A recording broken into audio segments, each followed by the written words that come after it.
Welcome, welcome, welcome. Hi, Verna. Hi, Lisa. Okay, we're going to get started. Is this awesome? How many people have seen people they haven't seen in forever and a day? And Woo! it's the best, right? I'm Lisa Spinelli. I'm Verna Quo. And somehow we got roped into doing this. But that's what service is all about, right? Okay, so here we go. We're going to get started. We've had AV technical stuff going on. We're going to do a short program, so hopefully everyone Very can short, stay very around. short, very fun. Great. And in the mean, We're here, so let's start off. Well, what about the museum, Verna? who's seen the museum? Who's We been have to the museum? Traveling AmeriCorps History Museum right over here. You got to come check it out. There's some fabulous stuff in there. And don't take anything, though. Don't take anything. Because And then also, please come use this amazing photo booth over here. It's super fun. You can get your photo text. So please take a photo. And the last task, how many people have signed the timeline? Have you signed the timeline? Can we please make sure to get everybody to sign the timeline because we're going to use that for part of the documentation? Can please? Thank you. Okay, good. So, Verna, you want to take this slide? Sure. First off, we just want to say welcome. Thank you all so much for coming. And we really wanted to have time for everyone to get to know each other and to catch up.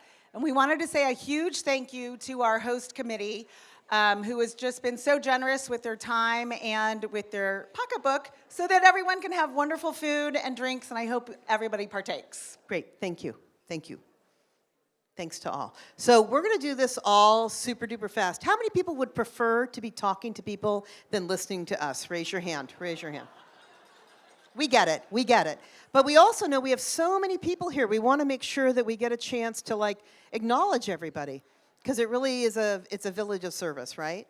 So we're going to mingle and we're going to zip through this and we're going to show our pride. Okay, so ready to show some pride? You got pride? Do you have your cowbell? Okay, let's ring. I don't know if I can. Okay, the cowbell is going to be very important for the next part. You ready? Okay, so who are we? Who are we? Who worked at the commission? Ring your bell. Okay. Action. Action, folks. Ring the bells.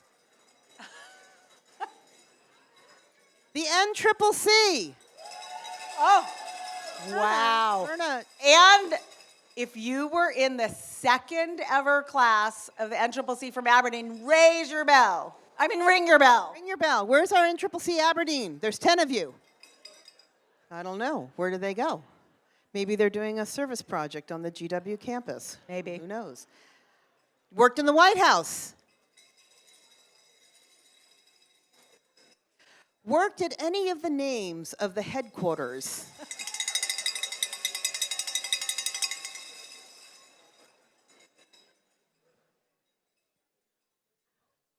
Oh, if you were a state executive director or staff member. Yay.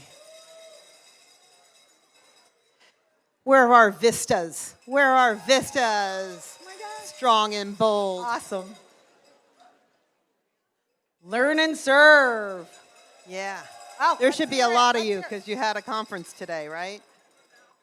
Seniors. Where's our senior folks? Tuscanel, I see you.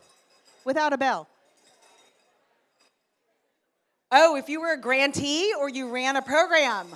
Thank you for your service. This is amazing. Were you on Treasure Island in 1993? Were you with me? Yes. Oh, were you on the White House South Lawn for the bill signing? Bill signing in 93. And then, were you there for the swearing in with the airplane? Yeah.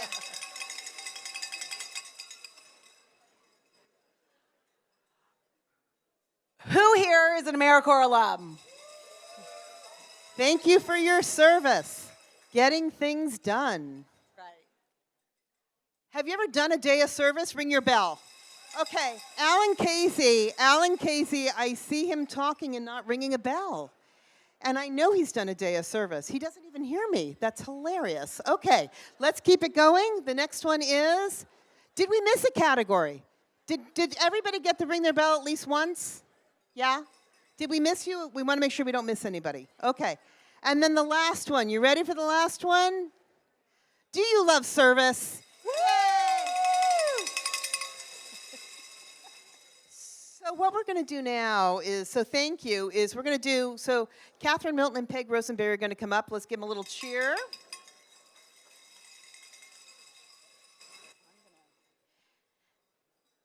And what we're going to do is we're going to give you a history. You're going to get a chance to see the history of service. And there's some of us here, I think, that are on the older end of the scale. Not me, of course, but oh, here we go. We're going to want you to raise your hands to let us know when you actually did start in service as we go. And we're starting with we're starting with anybody who went to Peace Corps. Who was in Peace Corps? Volunteers. Raise your hand. 1964. Yep. Oh, no, 1964 was Vista. Yeah. Who was in Vista way back when? There we go. Foster grandparents. Who's been involved in foster grandparents, either as a foster grandparent or working on the staff? Yay. Or just, yeah. Senior Corps and RSVP. There we go. Yeah. And the youth and young adult conservation course. Bill and who's worked with corps? That all? Just one person? What? Two of us? Two? Only? Oh, my goodness. Oh, wow. That's not much. Okay. And then, did I do the wrong one? Yeah. Federal funding ends in California. Oh, that's when that was the youth course in California, Ohio, Wisconsin, and Minnesota. Came to an end. I don't know why that's there. Interest in national service grows. How many were involved from 1979 to 1983 as it was just starting? Okay, There were some others. Yep. you're next. Okay, let's see. Where are we? You can see it on the screen. Oh, yeah. Okay. I'm sorry. Which one are we on? Grassroots service. Please. Grassroots service. Okay. I know that there's some people here from some programs like City Year and some others. Who else was involved in the 1980s? Hey. And all those people like Susan Stroud and myself who started programs on college campuses. And in 1988, the White House Office of National Service and Points of Light were created. Who was involved with those? Hey, do we have someone here? Do we have someone here who, Greg Petersmeyer? I want to take a second. We all have to thank Greg Petersmeyer, who helped lay the groundwork for service. It wouldn't happen without him, his leadership. Yeah. You're next. Sorry. The Commission on National and Community Service, which Greg helped us set up. And Shirley, where is Shirley? Where is Shirley Sagawa? There she is, way back. Yay! Shirley Sagawa, who helped to write the legislation that made that possible. And Alan Casey, where's Alan Casey? Hey, yeah, served on it. And I don't know if there's any. Rhonda Taylor is here, who was on the staff there. And I don't know if there are other people who are on the staff. There were, please, all great. Okay. 1991 and 92, the Commission provides grants to national service demonstration programs. If you were one of those, Did you get a grant? did you get a grant? Yay! Bill, yeah. Okay, I'm sorry, you're so. Summer of Service. And Treasure Island. Oh. Okay, September 12th, 1993, AmeriCorps and the Corporation for National Service. Who was there? Yep. Go ahead, Nathan. I'm so sorry. Corporation launches. Partnerships with commissions. With the commissions. State commissions. I think this is when state commissions got going. And we have Phyllis Siegel here, who is sort of representing Eli, and we give a big hand for her and for all that Eli did with others, including Susan Stroud, who helped get those state commissions going, and other people who worked on all those state commissions. But I don't know if people here, was anybody here head of one of the state commissions or involved in the very early days? I don't know. Okay. And 1994, first AmeriCorps members take the pledge. If you were an Hey. AmeriCorps member and took the pledge that day, hands up. And the Presidio. How many went through the Presidio training? Hey, I see. Yeah. Yeah. And Lisa Spinelli, who helped with it. We get a hand to Lisa. She wouldn't want me to thank her for anything, but we have to thank Lisa.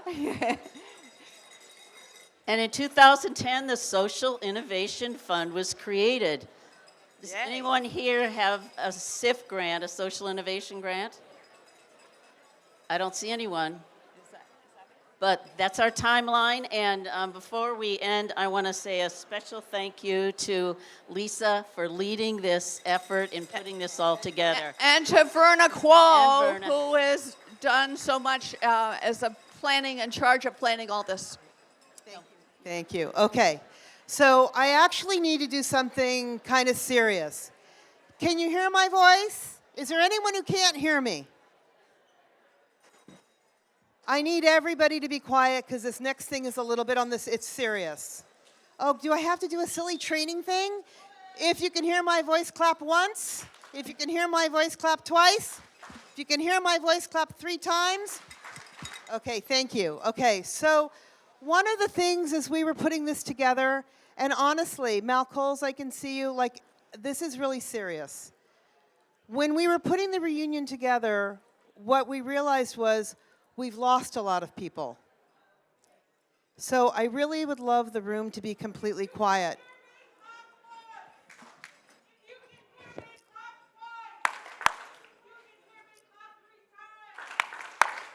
Thank you so very much.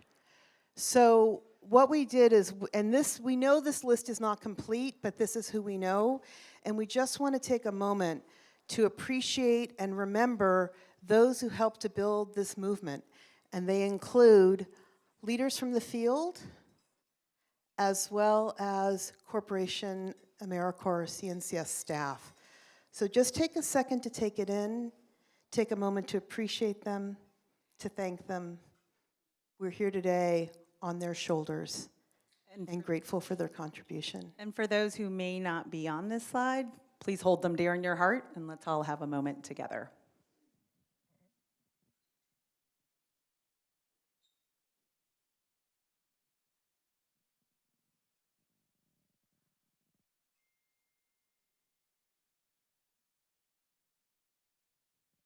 Thank you very much. Thank you.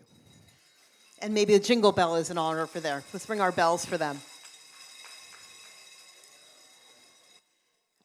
So, is Michael Smith in the house? Michael Smith. ¿Dónde está Michael Smith? I know Sandy was looking for him. So we're gonna flip the program a little bit, and what we're gonna do is we're going to. Is he here? Okay. So we're going to move ahead. So this is another thing that we wanted to do just to kind of frame service for everybody.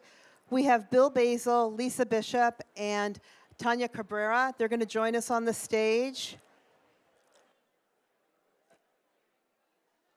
Come on up.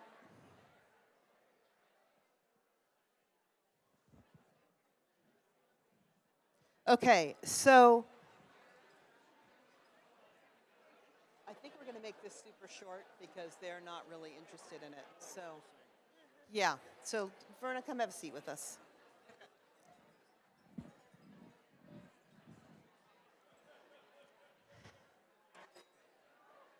Okay, so what we're going to do is we're going to ask 3 short questions. Thank you for listening to those of you who are listening. I appreciate it. So how this is going to work.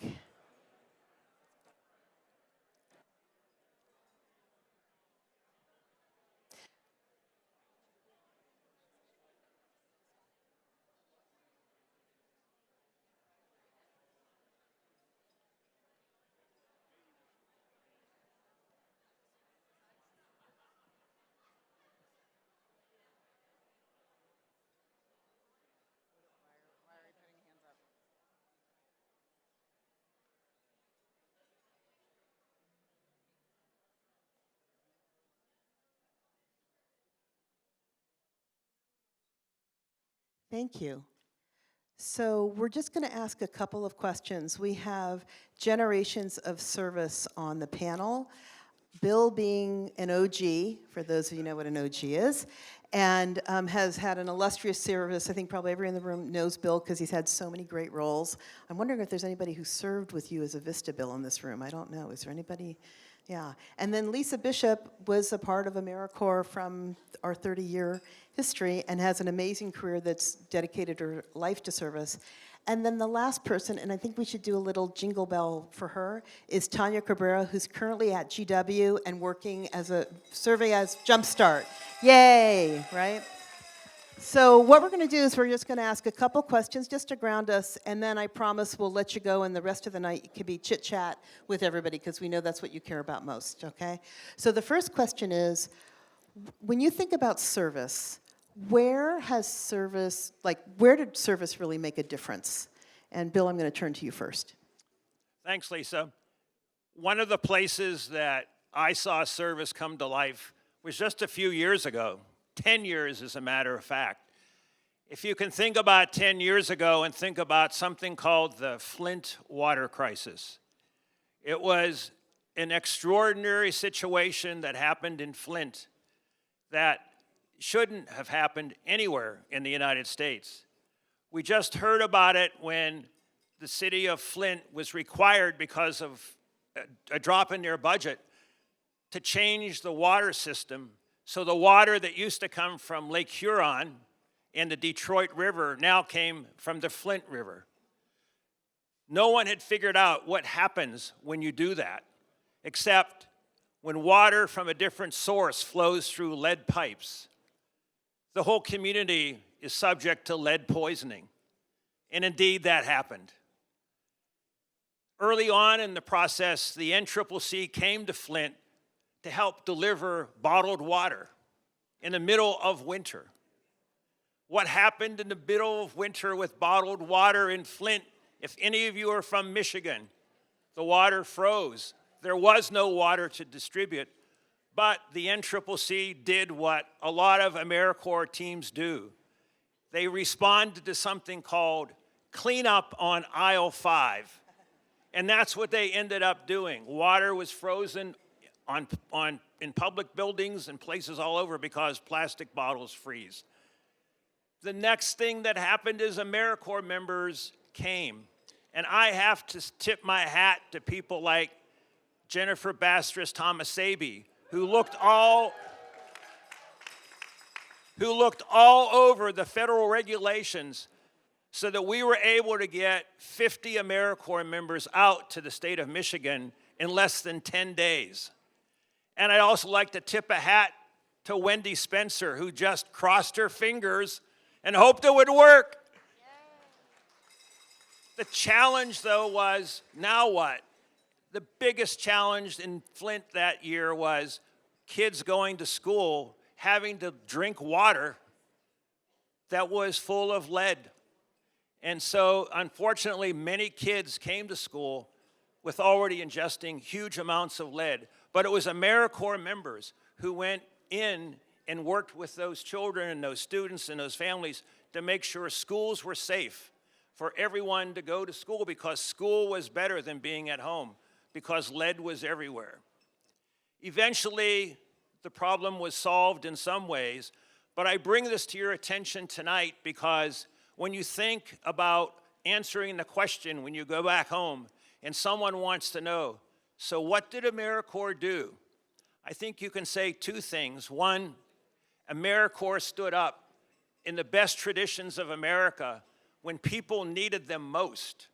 Number two, there is a challenge to be faced everywhere when government doesn't work. And who stands up? It was AmeriCorps. And finally, this only happened in Flint because of all of you. We stand on your shoulders, and so that happened, and hopefully we've learned and we see how service is a strategy to make things right. Thank you, Bill. Thank you. Now, Tanya, that's kind of a hard act to follow, right? Getting clean water and getting the lead out of water. But you are currently serving, and you've had a big service impact story, right? So why don't you share that with us? Yeah, thank you so much, just to begin, for letting me and having me here. Like you said, I've only been serving for 3 years. I'm going into my third year of serving. I definitely say the most impactful experience I've had was last year as my first time as a team leader for Jumpstart. It was a whole new world to me. I feel like going from a member to a team leader was definitely a harder position for me to do, but I had great support from my supervisor, from my other team leaders. Eventually, when it came down to going into the classroom and starting session, at the beginning of the school year, I had a student who was nonverbal. And along with that, there was a language barrier that I noticed with like the teachers that he had in the classroom as well like as other students. So then that's when I decided to approach Ro, and I spoke with her and I was like, hey, how can I help this student? Because as we were doing activities or like reading to him, it was clear that he wasn't really understanding what we were saying. And so I took a step back and I was like, well, one, I speak his language. He was Spanish-speaking student. And I was like, well, what if I do the session in the language that he knows? And as session began, I'd have everybody break out, and then I'd go one-on-one with him. And I'd pull him to the side, and I'd read to him in Spanish and do activities in Spanish. And at first, it was an adjustment just because, one, like he didn't quite know me, so he didn't know whether to trust me or not. But eventually, we grew a bond, and I'd slowly start like reading to him. At first, it was books that he was interested in. I was like, I need to get your trust in order to like help you. So I'd read books in Spanish that he'd wanted to read, and eventually I switched over to books from the session plans. Made the switch. Yes, I made the switch. You were sneaky. Yeah. You were sneaky. I was like, I need to target some vocab words that we've been working on. And at the end of the year, the impact that this kid had on me, he was able to speak to me not only in Spanish, like clear sentences, but also in English. And that to me was such a transformation because I remember back to like my own experience. I remember, I grew up with my parents who migrated from Mexico. So I grew up in a Spanish-speaking household.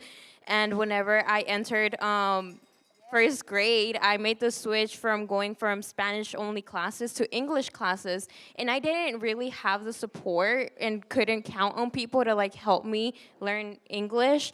So it definitely made a huge impact on me knowing that like, okay, I was able to help this student not only communicate more in Spanish, but also in English, because I remember how I felt like sitting in that classroom as I heard classmates speak in English, and I was like, I'm sitting in a corner not understanding you, not understanding the teacher, and I'm not learning, I'm just sitting here.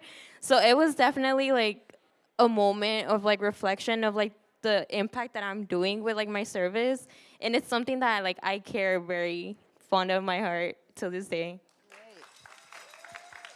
Now let me ask the audience, the young man that you supported. Raise your hand if you think this young man might do AmeriCorps in 15 years, right?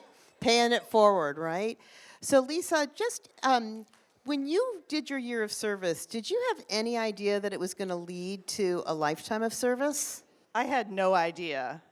What I will say is I did a year at the University of Maryland, not too far from here, as an AmeriCorps Vista a while back. what was great, and some of you are in this room, is I met people who didn't seem to have jobs, but they loved what they did and how they spent their time. And I said, I want to do what they're doing. I was really, really fortunate, even going back to high school, to have caring adults in my life who took an interest in me and channeled me in a way that really put me into more constructive use through service and service learning in particular. So it was a natural fit to do VISTA. I then, as part of that work, got to get young people who were not traditionally involved in their communities, actually to be making decisions about the organizations that serve them. So if young people who were participating in after-school programs got to actually fund those programs and sometimes hire staff and do trainings for staff and things like that, and really brought young people to the table. And then I had to start working with adults, which was a bit of a shift. So I went on to work at the Maryland Commission on Service. And really, when I think back about all of the people who've touched me, I've been able to pay that forward as well, much like Tanya. And I'm just really grateful. I think that for me, service is what happens when the cameras go away and the lights go down and people forget or they go back to their real lives. It's, who is there to do the blood drives when no one's asking for it? Who's there to distribute the water or clean up or tutor? And I just feel so grateful to look around this room and see people who have made that possible for truly millions of other people out there. Great, Lisa. So we're going to end, which I know makes you all happy. And Michael Smith is going to join us, which I'm making a little eye contact with him. Look at him, he's so good. He's on point. Okay, so on the last question is, 30 years of service, we got 30 more to go at least, right? We got generations to go. What do you think service can do for us? And I just want to do this quick round. Lisa, I'm going to go to you. Bill, 1-2 sentences max, and we're going to end on our future. Tanya, you got a lot of responsibility on your shoulders. So what would you say, Lisa? I'm going to give a shout out to Maryland's first Secretary of Service and Civic Innovation, Paul Montero. He's not only my boss, but he talks often about how service brings people together. And when you're standing side by side or serving side by side, we forget our differences because we have a common mission. And I think that for a very long time, probably more than 30 years going forward, we're going to need that kind of commitment and support and side by side work where we actually focus on what we have in common and not what our differences are. Great. Bill? I think that one of the big challenges is how do we reimagine national service? How does national service bring our country closer together? How can national service enroll folks who are in the United States but aren't citizens? How can national service bring everyone who comes to this country, afford them an opportunity to serve others? We do this. In national military service, you don't have to be a citizen to serve our country, but why not in national civilian service? We have some of the same requirements that all you need is a big heart and a willingness to serve. That's the next big challenge, is to welcome all in this country. Let's get that. However let's get those you came bells here going. to serve. Let's hear those cowbells. Thank you, Bill. And Tanya, what words of wisdom do we have from our current member? Yeah, I'd definitely say service plays such a huge role in transforming social change. So I definitely say, like you said, creating a world where we welcome everybody is definitely important. And I definitely say just growing on leaders, different type of leaders, so that we see the community and we're it's something that it's reachable, and just being there for everybody.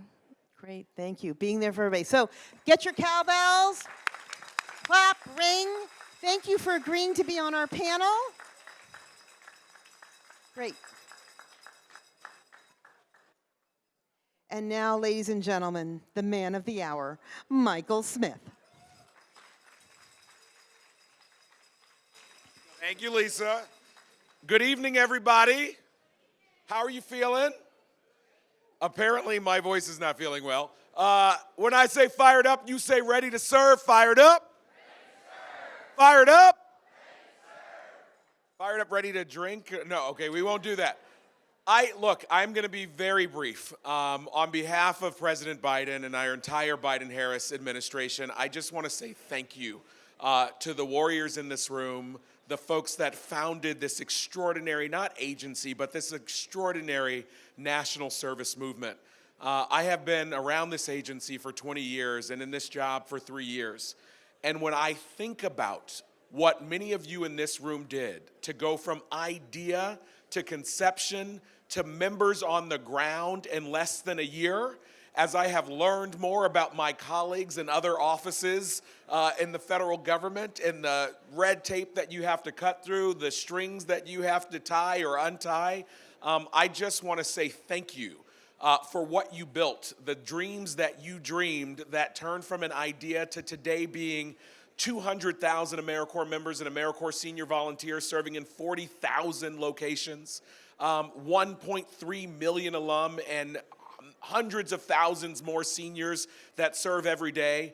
And most importantly, lives and communities that are literally transformed, and that is not hyperbole. Anybody who has been around this space has seen people whose lives, whose families' lives are changed because of the vision, the heart, the passion, and the commitment of all of you that are in this room. So please give yourselves a round of applause.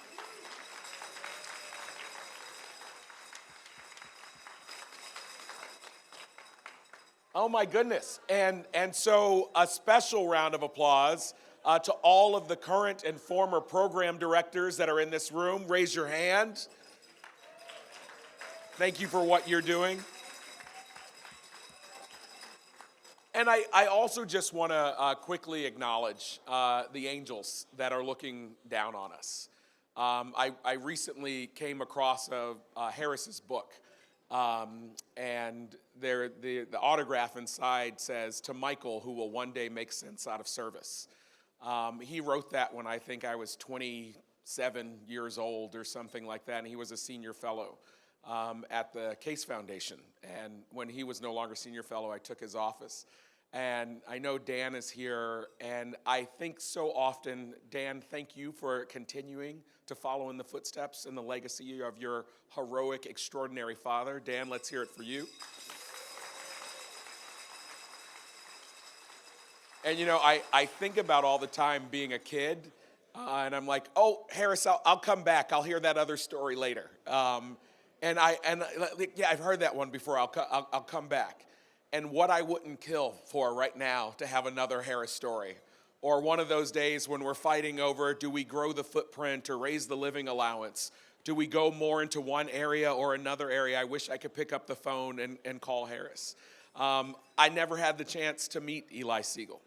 But I think about the legacy that he laid, and I think about the joy that I get in building a relationship with Phyllis, who is here today. And so I just want us to take a moment to honor these heroes that came before us, who I truly believe are with us every step of the day while we continue to grow this movement. So let's not have a moment of silence. Let's have a moment in my church of praise and gratitude for those folks that went before us.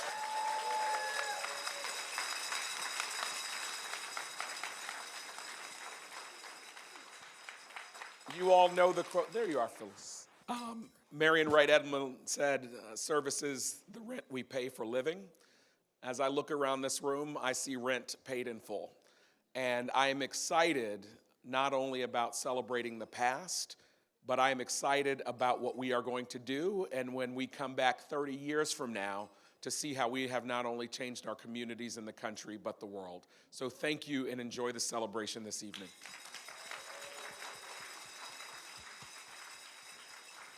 Thank you, Michael. So now, Michael just touched on it for a second about the future. So we're going to have Ann Mora Connolly come up, who is our heroic advocate behind the scenes, front of the scenes. And Ann Mora, what's going on? Okay, so my theory is every garden party needs a skunk, and I have arrived. First of all, it's great to see everybody. I'm just thrilled to be with you all tonight, as I know we all are, to see each other. AmeriCorps is not on a path to grow or raise the living allowance unless we turn around what's happening with appropriations this year. This community has been an outstanding, amazing force in support of AmeriCorps for the last 3 decades, and we need you now more than ever. And I know some of you have gone on to do some other things, but welcome back. We need your help. On the tables are one-pagers with QR codes that will give you ways. Chanel, standing right there in the pink skirt, has more. that will give you ways to plug in. You can write op-eds, you can call your members of Congress, you can write letters to the editor, you can participate in the movement that Voices for National Service is leading to make sure that AmeriCorps does not lose a third of its members in its 30th anniversary year. So we need all of you in the game on this. I know we can count on you.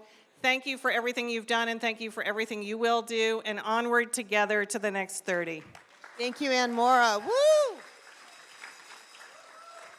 You know, has everyone got their cowbell? Get your cowbell. And Maura, I just want you to do a cowbell salute from everybody. Let's give her a big round, because she is carrying a lot of the water behind the scenes, and it's not an easy job. So we're at the thank you portion. So guess what? We're almost done. We're so close. Ready? Thank you. Amy Cohen, where are you? Amy, come on up over here. Amy is behind all of this. She gets a whole slide to herself because she has done so much in making this happen. So thank you, Amy, for details big and small. To our planning committee, the OGs, it's also a thank you because these are the people who are the founders of the effort. So cowbells for them.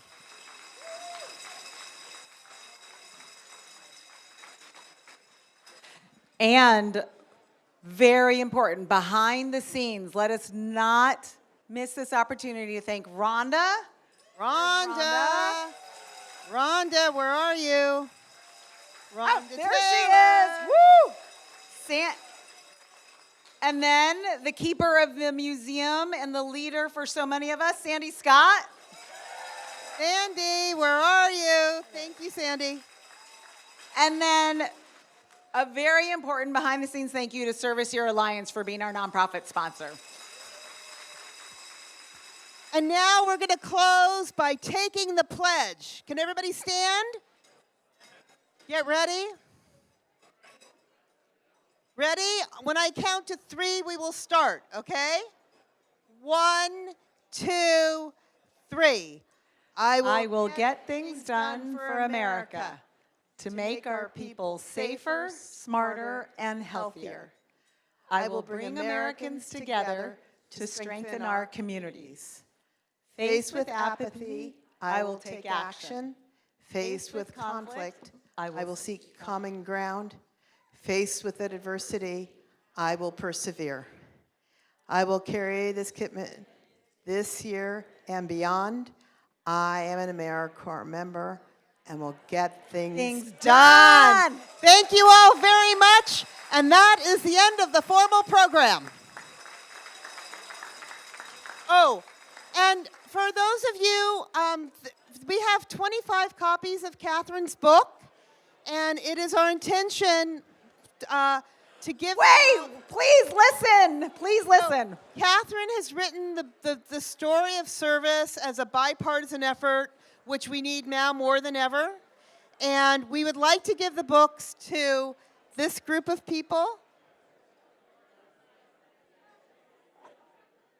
So if you are one of these people, please come and collect your book, or we will find it for you. Thank you, Catherine, for your generous donation. Thank you.